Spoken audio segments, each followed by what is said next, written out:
right? The Ruby, the Akai, and everything else. So, again, let's see how it all unfolds. We saw both the lineups here. I'm going to go ahead and lean towards this lineup from RRQ Hoshi. I think they should be able to pull it off, but we're going to be jumping here into the Land of Dawn here. Game number 1, down to the last 8 teams. We're kicking off here. RRQ Hoshi, Burmese Ghouls in this best of 3. One of these teams will be sent out of the tournament here after the series.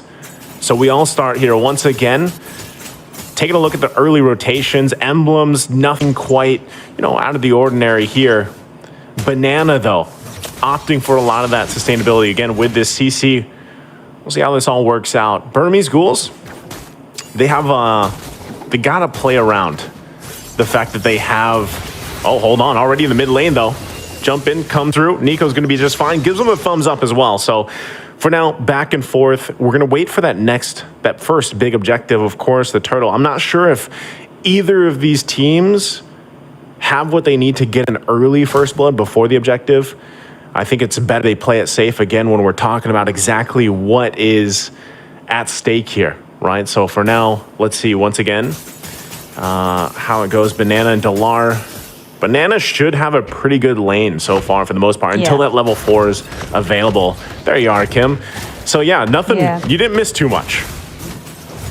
Oh yeah, definitely. It's a minute in, no first blood. Kind of expected to see this from, of course, RRQ and Burmese. They want to be a little bit more careful, kind of going in for a lot of these early game pokes first.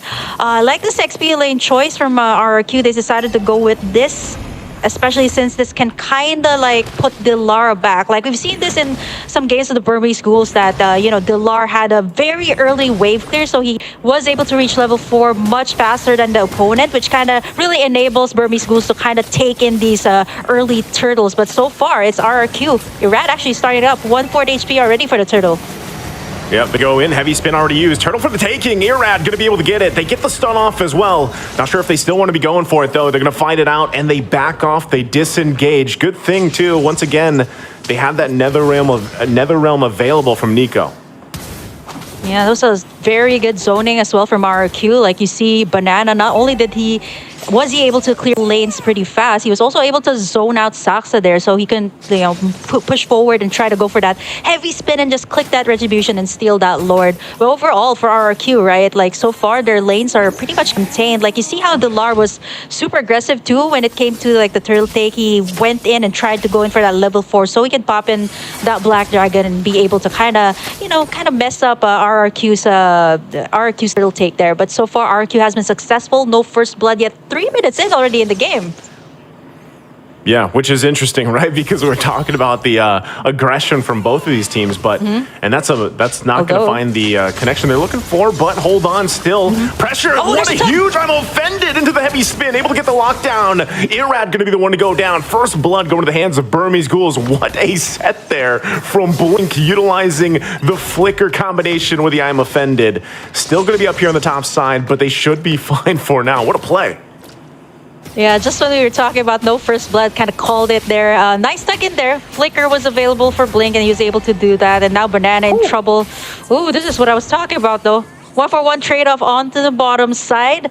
And you see kind of like the aggression of Delar, right? Going right into the turret to make sure that he gets the pick off. But again, kind of nullified since it was like a 1-for-1 trade. Here on the middle side, though, Burmese Ghouls. Brusco setting things up, but not be able to get anything. Burmese Ghouls so far, they got that nice first blood. They got it in 2 pickoffs, but it's still RRQ Hoshi leading, all because of the turtle takes that they've been taking. And not to mention, look at Skylar there over on the top side, actually forcing Stitch to actually go to the XP lane instead.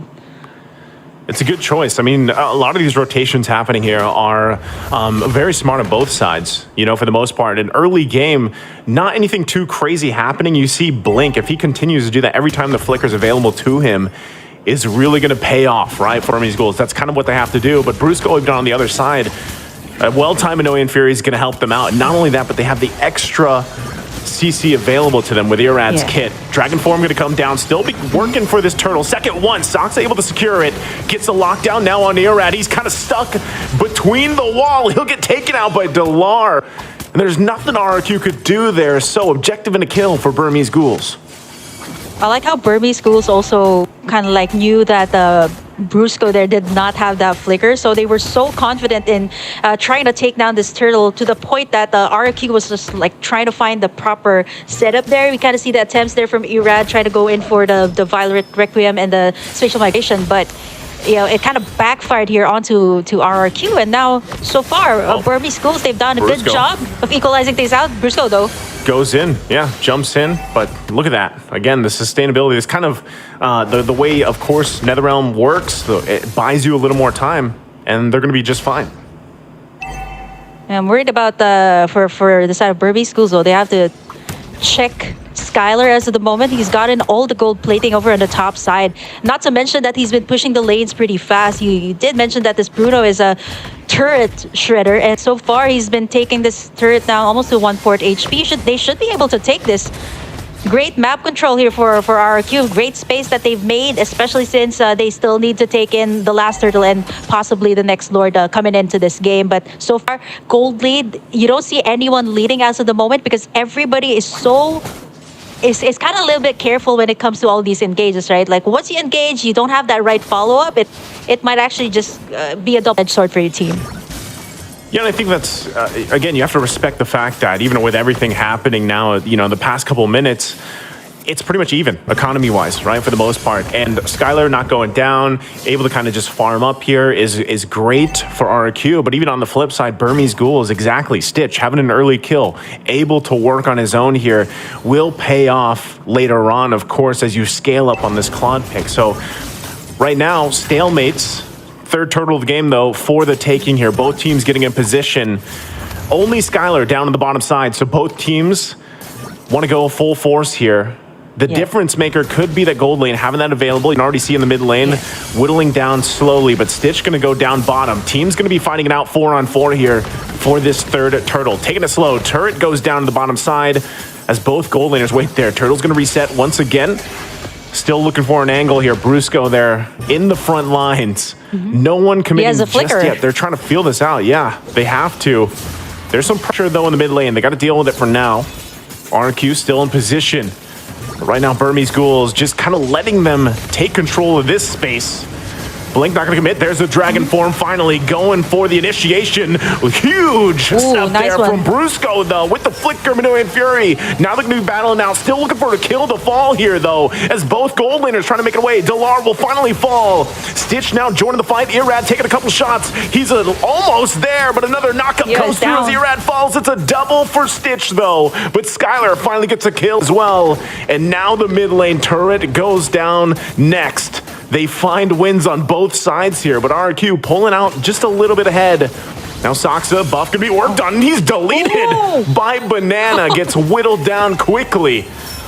And that is tough for them. Stitch now the answer here with Blink still. Banana going to be able to get away from the I'm offended. Wow, so much back and forth here, Kim. Yeah, we kind of expected this coming out. All out brawl from the side. Burmese School, big window. There was a trade from RRQ Hoshi on the middle lane, so that's also pretty big for them to give that map control towards their side. Right now, that is big because RRQ Hoshi just finally got this first Lord of the game. Not the Luminous one, but this will actually give more pressure to Burmese Schools. They've been winning all of these clashes, but they haven't been able to convert as much turret takes as compared to RRQ Hoshi, who has been slowly taking it in care of Skylar. 101 on this Bruno, 7,600 gold for him, at least 1,000 more than what Stitch has. But so far, we can't count out Stitch just yet. This is a Claude that you're talking about. He just picked up the Demon Hunter sword too, so that's going to be big for the side of Burmese Schools when it comes to these clashes. That blazing duet that Stitch has to time up really well. He also has that Purify, so pretty much he's just going to go for the cleanup work here if Burmese Schools decides to go in for the full engage. Okay, and with that, they got the Lord work in here. RRQ now going to go ahead and get these turrets down, move around the map with the space that they garnered themselves. We'll be taking the resources as well on top of it. So Burmese Ghouls once again finding themselves in a troubling position. This round could slip out of their hands very quickly, depending on how they deal with this push. It's going to come down once again if Blink can find a setup that he's going to be looking for on this Ruby pick once again. He's kind of the big answer for them. Delar also now at this point with Dragon Form has to be really careful on his positioning. Turret now in the mid lane, tier 2 going to fall into focus top side, tier 3. And you can already see Skylar very confidently just kind of poking down what he can. Shield's already taken care of as well in the mid lane. But right now, Burmese Ghouls holding it together on the defense. For Burmese Ghouls and RRQ, what they both have in common right now is the timing of the ultimates. The Netherrealm here, the Blazing Duet. Even for the side of RRQ, the timing here of Brusco's setup. He does have the flicker here. They want to go for the pressure here on the mid side. There's the tug in by Blink. Able to get the pull here, but he's still going to be able to stay alive through it all. Netherrealm comes down too. Dragon Form there to cut him off a little bit. Delar, though, takes quite a few shots. No one goes down in the exchange. Big item picks up as well. The Flask of the Oasis now for Brusco. Sustainability going to be there, and they're getting another turret as well. The jump in from Irad finds the Requiem. Now Banana also unleashing. Stitch able to get the kill, but it's Nico that falls. 2 down for Burmese Ghouls and RRQ. Looking to end game number 1 here, working on the Crystal. Can Burmese Ghouls clear the waves, keep it together? They find a little bit of room to work with. Blink's the one to fall, but Skylar has so much damage on this Bruno, and that looks like it's going to be it as RRQ takes game number 1. Wow, just when we thought that it could have been at least like a more than 15 minutes game, that was actually a pretty fast game there from RRQ. Both sides are they actually calculated all of their clashes pretty well, right? There was a point that both of them